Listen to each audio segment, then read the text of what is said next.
ભલો સદગુરુદેવની જય.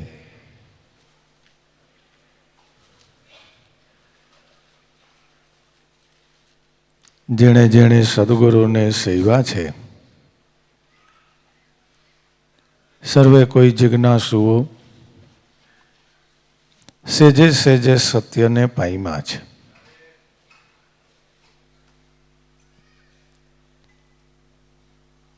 સત્ય નામ ઈશ્વર છે. ઈશ્વર નામ આપણો શુદ્ધ ચૈતન્ય આત્મા છે. પણ એ માટે ઘર સિદ્ધ થાય, વ્યવહાર સિદ્ધ થાય, જ્ઞાન સિદ્ધ થાય અને જો આત્મ સિદ્ધ થાય તો મનુષ્ય જીવને ગુરુની કૃપાએ આત્મ અનુભવ થાય છે. જાજા ભાઈએ સાધક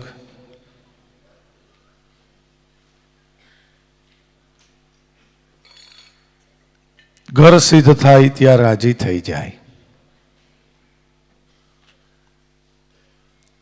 કંઈક વ્યવહાર સિદ્ધ થાય ત્યાં રાજી થઈ જાય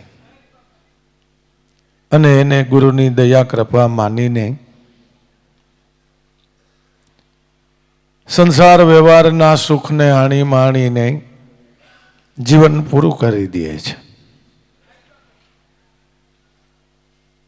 કોઈ વળીથી વિશેષ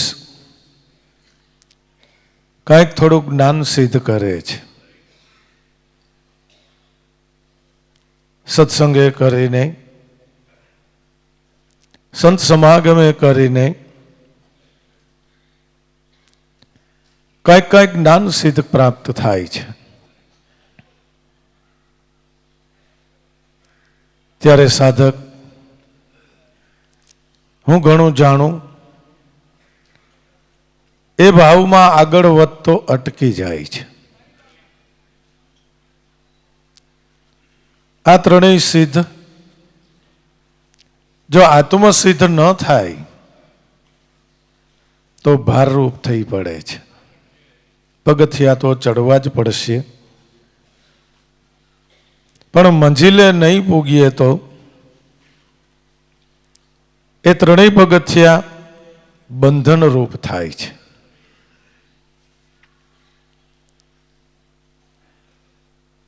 ઠીક છે, સંસારે રહી, વ્યવહારે રહી, કામ કમાણી કરીએ, કરુણાના ભાવથી ક્યારેય એવી વિનંતી થઈ ગઈ હોય, સ્તુતિ થઈ ગઈ હોય ને સંત હૃદય દ્રવ્યું હોય તો વખત છે લેખ માથે મેખ લાગી જાય. પણ એટલેથી સંત મળ્યા પ્રમાણ નથી. સંત મળ્યા પ્રમાણ ક્યારે છે કે ઘર સિદ્ધ કરીએ. દેહ છે એ આપણું ઘર છે. પેલા એને આપણે સિદ્ધ કરીએ, શુદ્ધ કરીએ, પછી વ્યવહાર સર્વે ઇન્દ્રિયોના વ્યવહારોને શુદ્ધ કરીએ, પછી જ્ઞાન સિદ્ધ કરીએ. જ્ઞાન સિદ્ધમાં એટલું જ કરવું છે કે આત્મા છે એ પરમાત્મા છે. હવે મારા ગુરુની સાને મારે મારા આત્માના અનુભવને પ્રાપ્ત કરવો છે. અને જો સાધક ખરા હૃદયના ભાવથી શ્વાસોશ્વાસના સમરણ રૂપી ભક્તિએ ચડે તો ઈશ્વરના મહાત્મા અનુભવમાં આવે જ છે.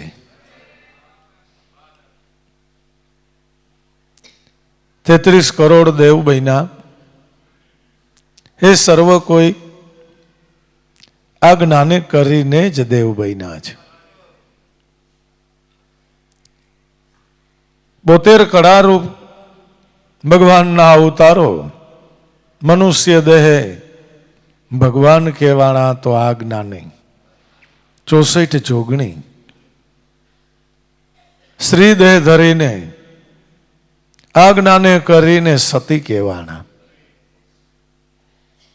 88,000 ઋષિ મુનિઓ જે ઘરબારી સંસારી હોવા છતાંય આજ્ઞાને કરીને જે સિદ્ધિને પામ્યા છે. આપણે સૌ કોઈ એ જ્ઞાન પ્રાપ્ત કરીને રહેલા છે. હવે તો આપણું મન જે અટકી અટકીને ચાલે છે એને વેગવંતું બનાવવું છે. અમારે શું કરવું છે? એટલે આ જ્ઞાન શું કરી શકે છે? કે બેઠા છે એને ઊભા કરે છે, ઊભા છે એને હાલતા કરે છે, હાલે છે એને દોડતા કરે છે, અને દોડતા થયા છે એને આત્મ અનુભવ પ્રાપ્ત કરાવે છે. બેઠાથી આત્મ સુધીની વાતો એ હૃદય ભૂમિકા ભાવની વાત છે, કે જે ભાવ શૂન્ય અવસ્થામાં બેઠો છે એને જ્ઞાન જગાડે છે. આ સંતોનું કર્તવ્ય છે. ભાવને જગાડીને બેઠો કરે છે, બેઠો કરીને ચાલતો કરે છે, ચાલતો કરીને દોડતો કરે છે, અને એ જ ભાવે કરીને આત્મસિદ્ધિને પામે છે.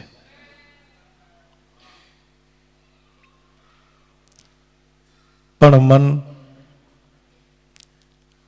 દેહના સુખે, ઇન્દ્રિયોના સુખે, કંઈક કંઈક થોડા ઘણા જ્ઞાનના જાણપણાએ બસ આટલું, હા હવે તો ઘણું.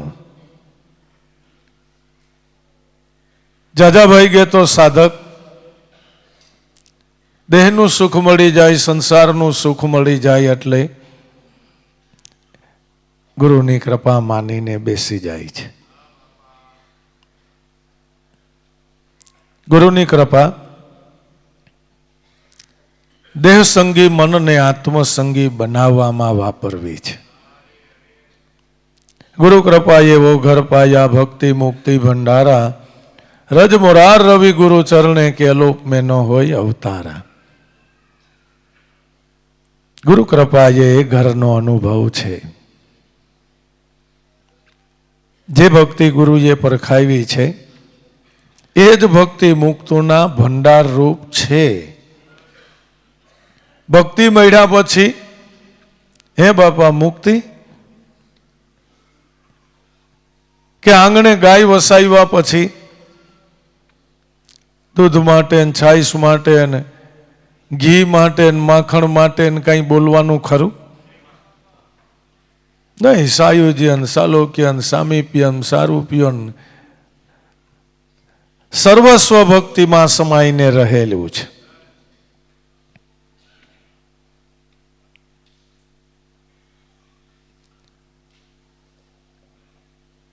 પણ રજ બની ગયા, જે મન ઝીણા બની ગયા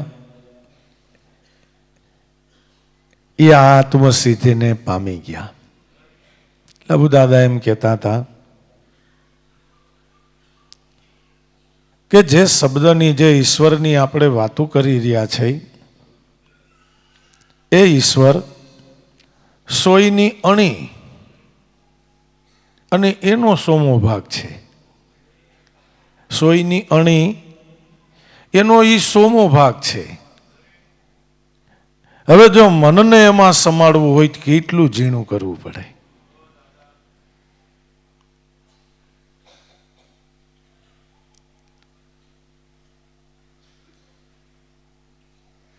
ઝીણામાં ઝીણું કાંઈ હોય તો તે છે એટલે ઈશ્વર છે, અને મોટામાં મોટું કાંઈ હોય તો પણ તે છે એટલે ઈશ્વર છે. મનને ઝીણું બનાવવું એ જ કામ સંતો સત્સંગ દ્વારા કરે છે. એ સાધકનું મન ધીરે ધીરે દેહાધ્યાસને મૂકે, દેહ અહંકારનો ત્યાગ કરે, ઘરથી, કુટુંબથી, પરિવારથી દ્રષ્ટા બને, મારાપણાના દાવામાંથી છૂટો પડે. હકીકતમાં મન જે શબ્દથી ઉઠ્યું છે એ શબ્દમાં સમાઈ શકે છે, પણ આપણે જન્મ પ્રતિ જન્મ એને વિશેષ ને વિશેષ મોટું કર્યું છે, અને હજી પણ આપણે એને મોટું કરી રહ્યા છીએ.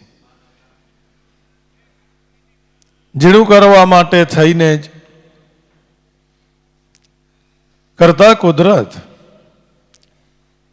સાધકને પૂર્ણ અવસ્થાએ લઈ જવા માટે થઈને ઘણી પ્રકારથી કષ્ટ આપે છે. એકવાર એને એમાંથી મુકાવી દે છે, અને પછી સાધક સર્વથી મુક્ત થાય, મન સર્વથી મુક્ત થાય એટલે એને લાગવાનું ઠેકાણું ઈશ્વર જ છે. એ લૌકિકમાં પણ તમે જોવો છો, અનુભવો છો. એ આપણું બળ ન ચાલે, બુદ્ધિ ન ચાલે, ધન ન ચાલે, લાગવગ ન ચાલે, એટલે પછી છેલ્લે તો મન ન્યા જ જાય છે ને કે ભગવાન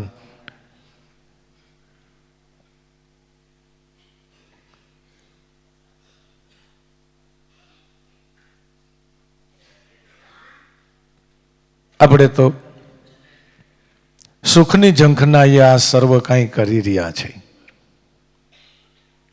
પરમ સુખ આત્મ સુખ છે. એ પ્રાપ્ત કરવાની સાધના કેવળ ભક્તિ છે, જે શ્વાસોશ્વાસના સ્મરણ રૂપે છે. આ સાધનાથી જ આ પૃથ્વી ઉપર સર્વે કોઈ સિદ્ધિને પાઈમાં છે.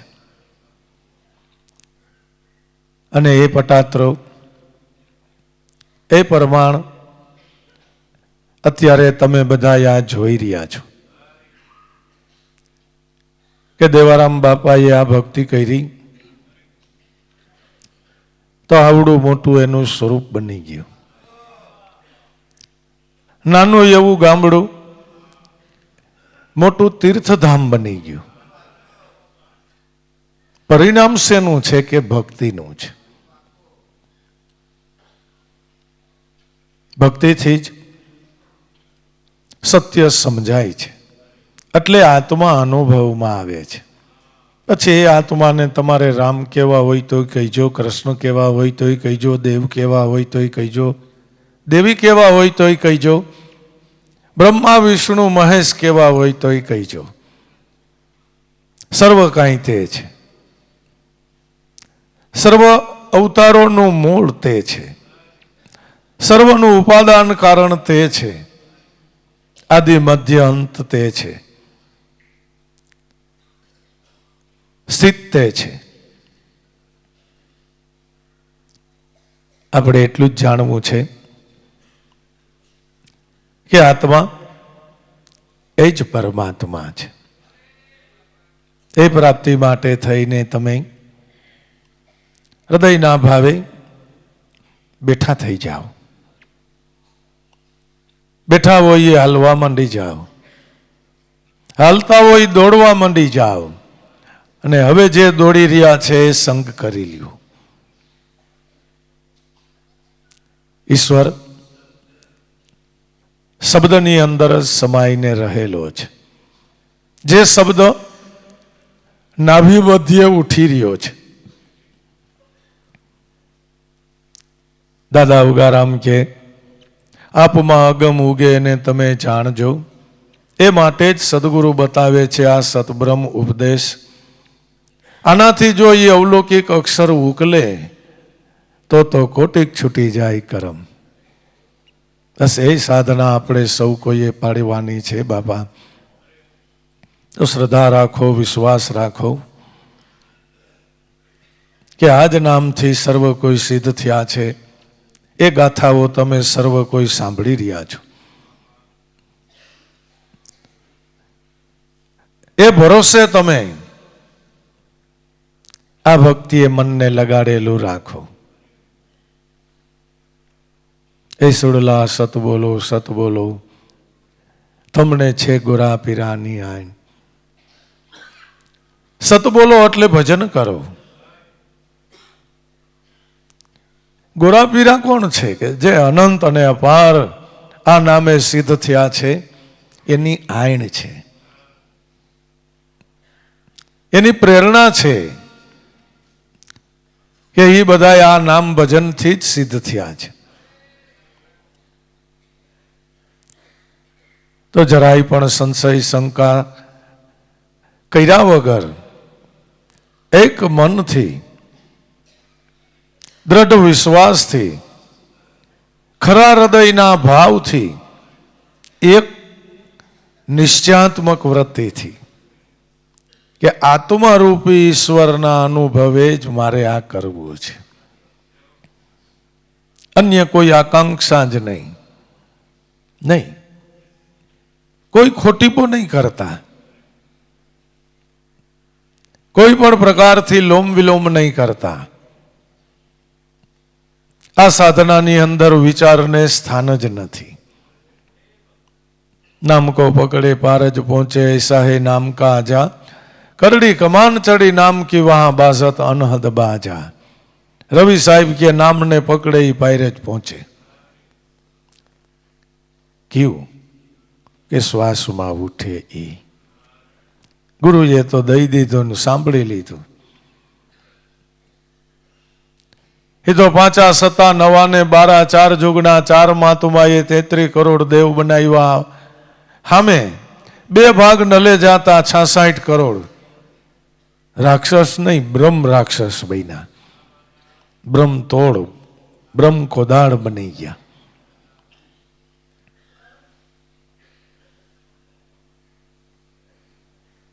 માટે ખૂબ હૃદયના ભલા ભોળા ભાવે કરતા કુદરતે તમને જે કાંઈ સુખ દીધા છે, એ સુખને દ્રષ્ટા ભાવે ભોગવતા હાલતા ચાલતા ઉઠતા બેસતા, કામ ધંધો ઉદ્યમ વેપાર કરતા, ખાતા પીતા પહેરતા ઓઢતા હરતા ફરતા હાણતા માણતા અનન્ય ભાવથી ભજન કરો. પાણી પીતાની સાથે જ તૃષા छिपाई જાય છે, ખાતાની સાથે જ આપણા પેટની ભૂખ મટી જાય છે. બસ ભજતાની સાથે અનુભવ થાય છે ને થાય છે. બોલો સદગુરુદેવની જય.